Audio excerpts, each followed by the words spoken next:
అంటే విద్యార్థులను ప్రజాపాలన పడకేసింది. కనీసం ఈ తెలంగాణలో ఎవరైతే విద్యార్థులు ఉన్నారో 62 లక్షల మంది విద్యార్థులు, అదేవిధంగా 12,50,000 మంది విద్యార్థులు ఉన్నత విద్యలో చదువుతున్న వాళ్ళు, వీళ్ళందరి పరిస్థితి ఏంటి ఎప్పుడైనా ఆలోచించిండ్రా మీరు?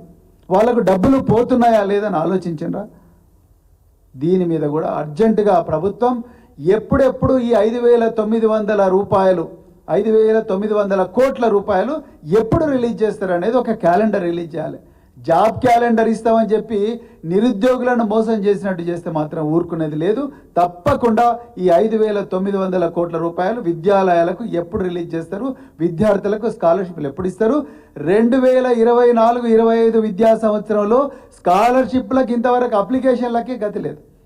మరి ఎప్పుడు ఈ విద్యార్థులు చదువుతారు? విద్యా సంవత్సరం స్టార్ట్ అయింది, మరి ఎందుకు స్కాలర్షిప్లకు అప్లికేషన్లు తీసుకోవడం లేదు? మీరు బడ్జెట్ ఆల్రెడీ ప్రవేశపెట్టిరు కదా, మరి బడ్జెట్ ప్రవేశపెట్టినరు, విద్యా సంవత్సరం స్టార్ట్ అయింది, 2 నెలలు అయింది, విద్యార్థులు విద్యాలయాలకు పోతున్నారు, ఇప్పటి వరకు కూడా స్కాలర్షిప్లకు అప్లికేషన్లు తీసుకుంటలేరంటే ఎవరు చూస్తున్నారు? అసలు ఈ ప్రభుత్వం ఉన్నదా లేదా అని డౌట్ వస్తున్నది తెలంగాణలో. ఇకపోతే మరి తెలంగాణలో గురుకుల విద్యాలయాల్లో దాదాపుగా మరి కేసీఆర్ గారి హయాంలో గురుకుల విద్యాలయాలు 250-300 నుంచి 1000 దాకా గురుకుల విద్యాలయాలు పెంచి దేశంలోనే గురుకులాలను ఒక అత్యున్నత విద్యాలయాలుగా తీర్చిదిద్ది దేశంలోనే ఒక రోల్ మోడల్గా తయారు చేసిన ఘనత గౌరవ కేసీఆర్ గారిది. కానీ ఈరోజు రేవంత్ రెడ్డి గారి ప్రతీకారణ పాలన అని ఎందుకు అంటున్నామంటే గురుకులాలను పూర్తిగా విస్మరించిండ్రు మరి ముఖ్యమంత్రి రేవంత్ రెడ్డి గారు. ఇంతవరకు ఆ శాఖ మంత్రి ఎవరో ఎవరికీ తెలియదు, అసలు ఆ శాఖలకు మంత్రులే లేరు. మరి అధికారులు ఇష్టారాజ్యంగా నడిపిస్తూ ఉన్నారు, ఒక్కొక్క గురుకులం ఒక్కొక్కలాగుంటున్నది. మరి ముఖ్యమంత్రి గారు ఇంకొక హాస్యాస్పదమైన విషయం ఏంటంటే ముఖ్యమంత్రి గారికి గురుకులాలలో ఏం జరుగుతుందనేది అసలు తెలియదు. తెలిస్తే ముఖ్యమంత్రి గారు ఇంటిగ్రేటెడ్ ఇంటర్నేషనల్ రెసిడెన్షియల్ స్కూల్ అనే మాట మాట్లాడారు. ఇంటర్నేషనల్ స్కూల్ అన్నారు ముఖ్యమంత్రి గారు. అసలు మీ ఇంటర్నేషనల్ స్కూల్ ఎట్లుంటుందో ఒక మోడల్ చూపించండి. మీరు కొడంగల్ అన్నారు, కొడంగల్లో పెద్ద ఎత్తున ఇంటర్నేషనల్ స్కూల్ కడతామని శంకుస్థాపనలు కూడా చేసిండ్రు. మరి బడ్జెట్ ఎంత అలాట్ చేసిండ్రు? మరి బడ్జెట్ అలాట్ చేస్తే మరి ఎక్కడెక్కడ టెండర్లకు ఏ విధంగా అడ్మిషన్ తీసుకుంటారు అనే దాని మీద ఏమన్నా మీరు చెప్పిండ్రా?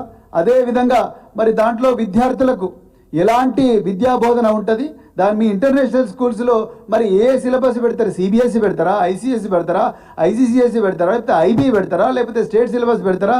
దాని మీద ఇప్పటికీ క్లారిటీ వచ్చిందా? రాలేదు.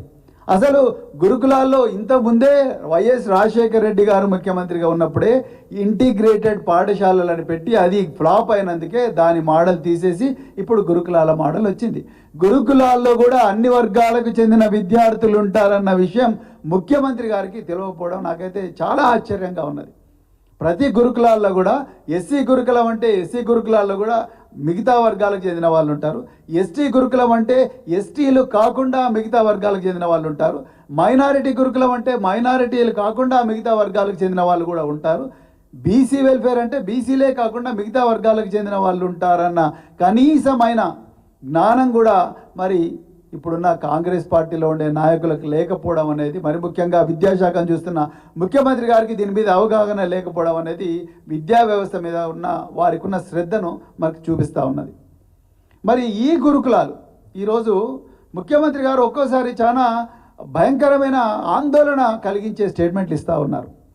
మొన్న ముఖ్యమంత్రి గారు అన్నారు మధ్యాహ్న భోజన పథకం అంతా కూడా అక్షయ పాత్రకు అప్పగిస్తామన్నారు.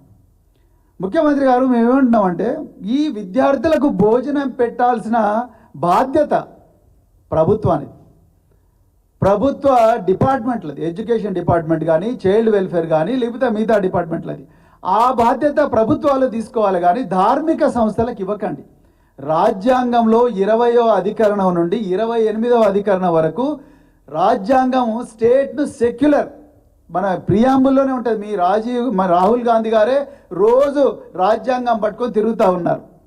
ఆ పార్లమెంట్లో రాజ్యాంగం ఎప్పుడు వదులుతలేడు ఆయన. అంటే రాజ్యాంగం అంటాడు, ఎక్కడ పోయినా రాజ్యాంగబద్ధమైన పాలన అంటాడు.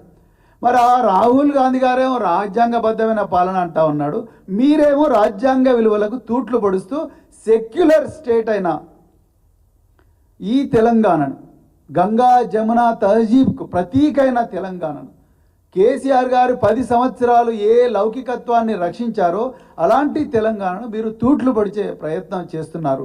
అక్షయ పాత్రకు మీరు అక్షయ పాత్ర రకరకాల కార్యక్రమాలు చేసుకోండి, మాకు చాలా చాలా ధన్యవాదాలు. కానీ అక్షయ పాత్ర అనే ఒక ధార్మిక సంస్థను తీసుకొచ్చి మీరు విద్యాలయాల్లో పెట్టడం అనేది కరెక్ట్ కాదు. రకరకాల మతాలకు, రకరకాల వర్గాలకు చెందిన విద్యార్థులు, రకరకాల విశ్వాసాలకు చెందిన విద్యార్థులు మరి ఉంటారు. కాబట్టి అక్కడ ధార్మిక సంస్థలకు తావు లేదు అనేది మేము బలంగా నమ్ముతున్నాం. దయచేసి అలాంటి పని చేయకండి.